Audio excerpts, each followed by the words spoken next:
Tá aqui o currículo do Calil. Eu não vou ler o currículo do Calil, doutor Roberto Calil, diretor do INCOR e do Sírio-Libanês. O INCOR ele salvou, porque devia bilhões, que tinha um monte de ladrão lá. Ele salvou o INCOR, recuperou o INCOR, que tinha uma dívida de bilhões. Né? E o Calil tem um currículo aqui que é meia hora só para ler o currículo do Calil. E, na verdade, eu estou pé da vida com o Calil, que eu fui no dentista, e a dentista falou assim: eu adoro o doutor Calil, que é muito melhor do que você apresentando programa de televisão. Ele tem um programa na CNN.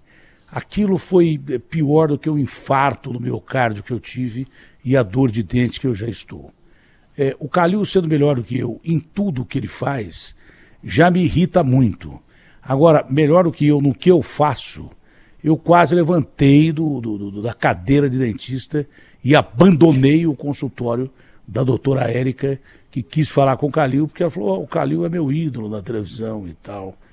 Eu quase abandonei o tratamento dentário, que, aliás, por covardia, eu fiz o canal um dia depois, até o fim, sem anestesia, apesar do Calil dizer que eu podia tomar anestesia, porque eu fiquei com medo por causa do coração.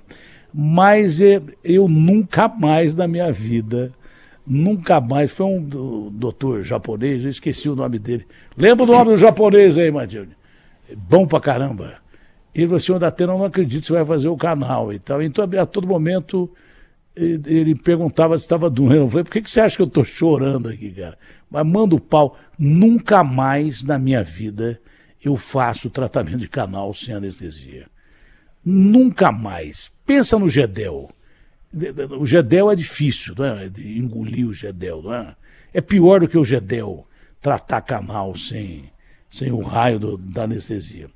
O doutor Calil, eu queria agradecer publicamente pelas vezes que ele já me salvou, ele, meu amigo Davi, a equipe do Sírio-Libanês. É um agradecimento público. Salvou não só a mim, mas muita gente. O Calil é uma figura excepcional, é bravo pra caramba, mas para mim é o maior cardiologista do mundo, porque foi o cara que salvou minha vida algumas vezes, né? E eu teria mais anos de vida se eu seguisse aquilo que o Calil falou. Mas eu não faço nada do que ele manda eu fazer, por isso que fatalmente eu vou cair nas mãos dele em breve, eu tenho certeza absoluta. Estarei em boas mãos, porque depois das mãos dele seriam as mãos de Jesus, que me espera a qualquer momento. Mas, Calil, muito obrigado mesmo a você, ao Davi, grandes amigos. Bom dia a todos. O pessoal do Sírio, que para mim é o melhor hospital do mundo. E agora vamos falar, se possível, em primeiro lugar, bom dia. É um prazer muito grande te ver. Vamos falar da equipe de transição. Você faz parte da equipe de transição do Lula da Saúde. Todo mundo diz que você seria um ministro da Saúde fantástico, mas você, até pelas suas atribuições, apesar da sua amizade que você tem pelo Lula, você não é um cara político e não quer fazer parte de governo nenhum, pelo que eu sei. Mas como é que estão os trabalhos da equipe de transição? Se há muita dificuldade da equipe do Bolsonaro em passar na sua área dados da saúde, enfim. Como é que está a transição? Bom dia, é um prazer e um orgulho recebê-lo aqui. Bom dia a todos. A minha participação na transição foi mais de uma maneira que nós montamos um grupo de especialistas, né, entre eles o Drauzio Varela, por exemplo, o Fábio Jatene, independente do grupo de transição, antes de eu ser convidado a fazer parte desse grupo. E esse grupo tem algumas propostas, evidentemente, de fortalecimento do SUS. O SUS é um sistema que atende milhões e milhões de pessoas, né, mostrou a sua capacidade durante a pandemia, só que precisa ser fortalecido, né? E esse grupo que nós nos reunimos, fizemos algumas propostas e essas propostas foram encaminhadas ao grupo de transição. Então o grupo de transição vai aproveitar algumas dessas propostas e esse grupo vai ser perene. São 7 médicos, 8 médicos, que vão assessorar o futuro aí, ministro da Saúde de uma maneira indireta, sem cargos, de uma maneira não política, né? E tentar ajudar, evidentemente, com ideias para o fortalecimento do SUS. Bom, eu me lembro que quando eu meti o pau no SUS, vai ser breve a entrevista, que o Calil tem muita gente para salvar e muita coisa para fazer. Então não pode ficar aqui 2 horas falando. Mas quando eu meti o pau no SUS, antes da pandemia, você era um dos principais defensores do SUS. E ficou provado durante a pandemia que se a gente não tivesse o SUS, como os Estados Unidos não têm um sistema público de saúde, e sofreu pra caramba, né? A França é iníquo o sistema público de saúde, a Itália, os países que se achavam inexoráveis em termos de combater uma pandemia se ferraram muito porque não tinham um SUS, que a gente tinha mal e porcamente, mas tinha, você sempre defendeu o SUS.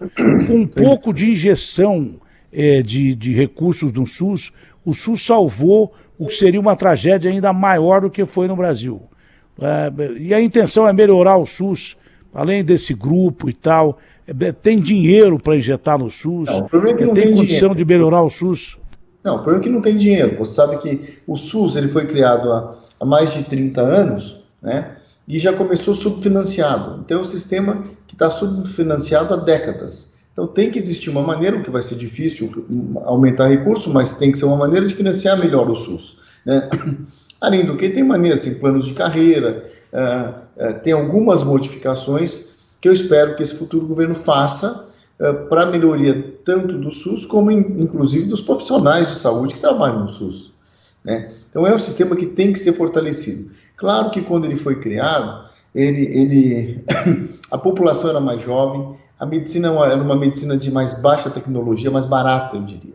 Hoje nós temos uma população, graças a Deus, mais envelhecida, e é uma medicina de alta tecnologia, né? Uma medicina mais cara.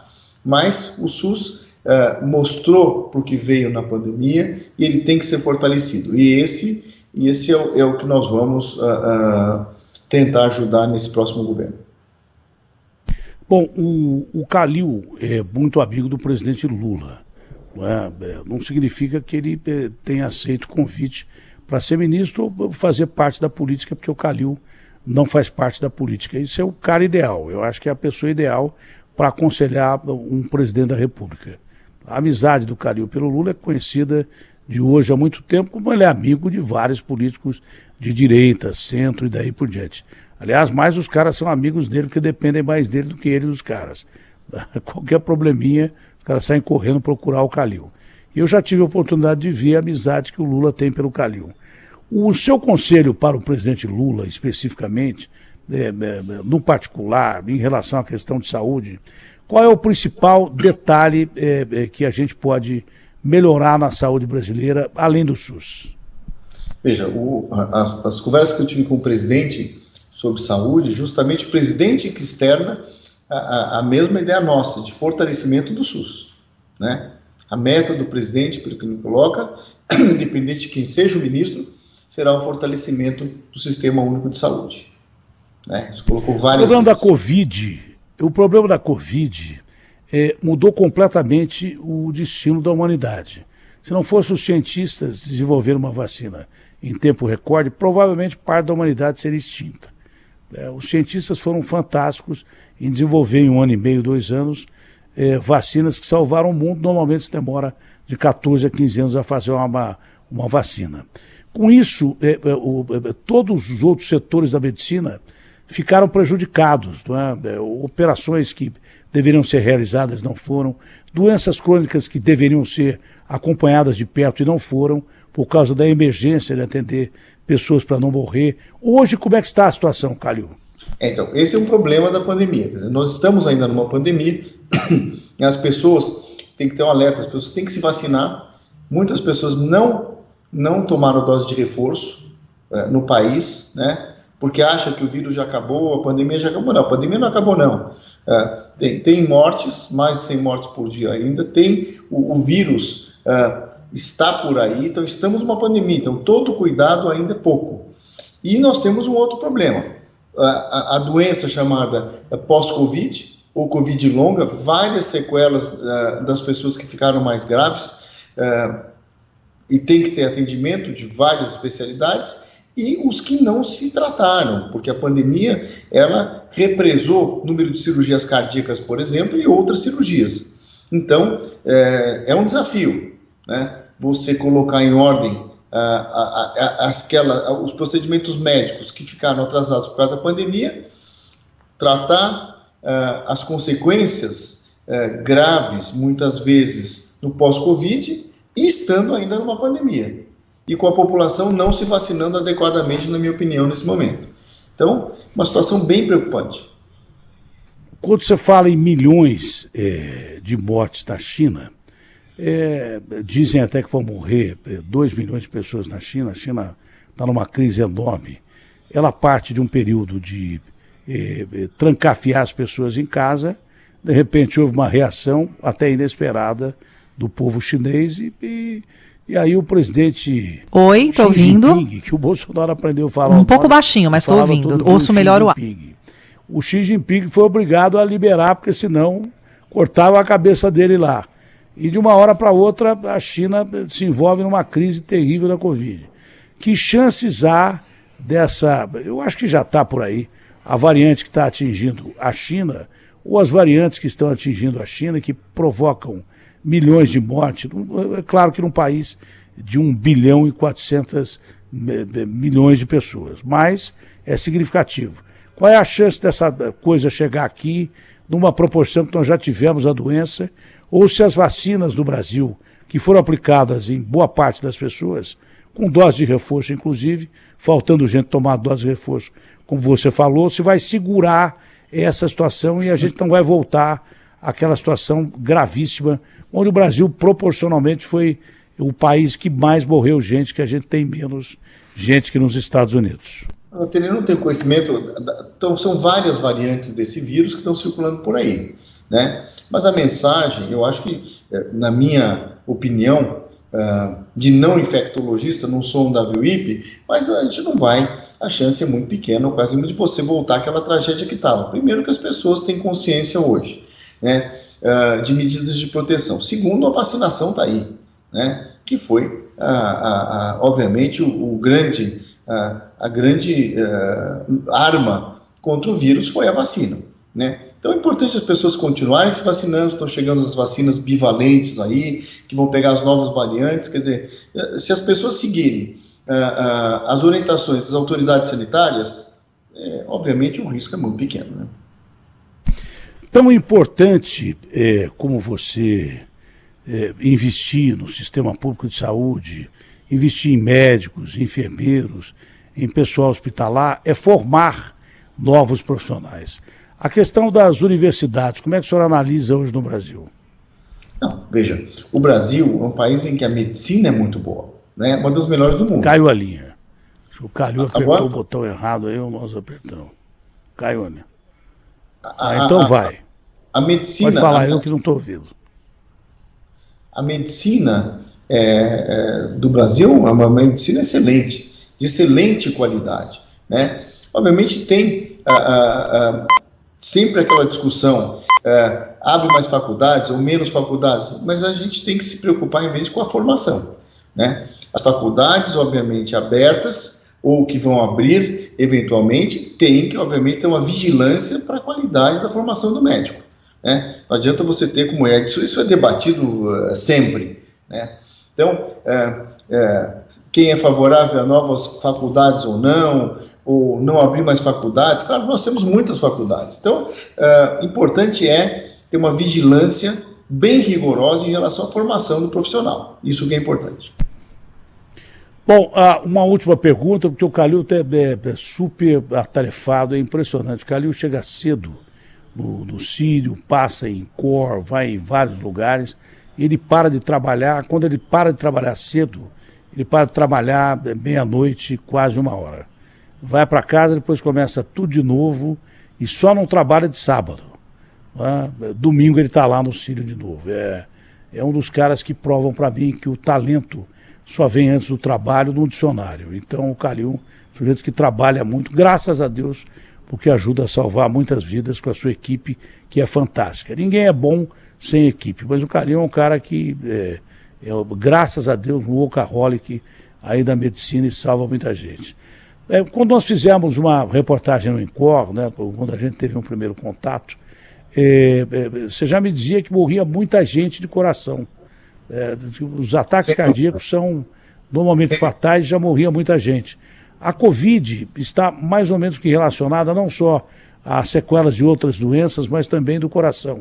De lá para cá, essa situação se agravou com doenças cardíacas, ô Calil?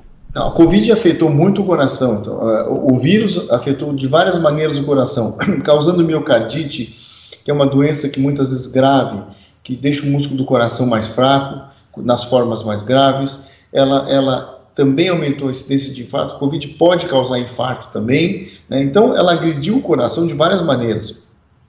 Agora, a importância do que você falou é que a doença cardiovascular, que é o infarto, e o acidente vascular cerebral, que é o derrame, são as doenças que mais matam no mundo. Pra você ter uma ideia, 20 milhões de pessoas quase morrem por ano no mundo. Então, se você comparar, quer dizer, isso é uma catástrofe, há anos isso, né? Milhares de pessoas morrem no Brasil, por exemplo, de infarto ou acidente vascular cerebral. A grande arma é a prevenção, já mudando um pouco o foco, né? Tomando aí o seu espaço para uma orientação. O que é prevenção? Os fatores de risco, colesterol alto, tabagismo, não fazer exercício, diabetes, hipertensão arterial, todo mundo sabe. Mas, de novo, dessas milhões de mortes por ano, muitas poderiam ser evitadas se as pessoas se cuidassem. Os fatores de risco, importante, né, você cuidar. E as pessoas não se cuidam. Por isso que apesar da evolução da medicina, hoje vocês tratam o infarto, obviamente, com muito mais eficácia do que há 20 anos atrás, mas as pessoas continuam infartando. E o grande arma é a prevenção, que na maioria das pessoas, as pessoas não fazem. Eu costumo usar o meu caso como exemplo, né? Eu fui fazer um exame para fazer uma operação de hérnia. Estavam lá o Calil e o Davi. E qual foi, para minha surpresa, que eu tinha feito o exame dois anos antes e não tinha nada no coração, apenas uma pequena veinha que não era tão importante, entupida. 2 anos depois só, que eu fui fazer esse exame para fazer a cirurgia, não era nem um exame voltado especificamente só ao coração, era um exame que é solicitado geral, dentre os quais o exame cardíaco, para fazer uma cirurgia de hérnia. Bom, quando terminou o exame, o Calil me chamou e o Davi falou: velho, você pode morrer a qualquer momento que todas as suas artérias principais estão entupidas. Se não fosse isso, certamente eu estaria falando aqui com você, né? Talvez eu precise fazer mais uma intervenção, mas realmente é isso. A prevenção, os exames são fundamentais e podem salvar a sua vida. Doutor Calil, muito obrigado por tudo, não só em relação a mim, mas pelo que o senhor faz para a sociedade. Obrigado. Um grande abraço, forte abraço e fica com Deus. Você também, um abraço. Abraço grande, beijo, Calil.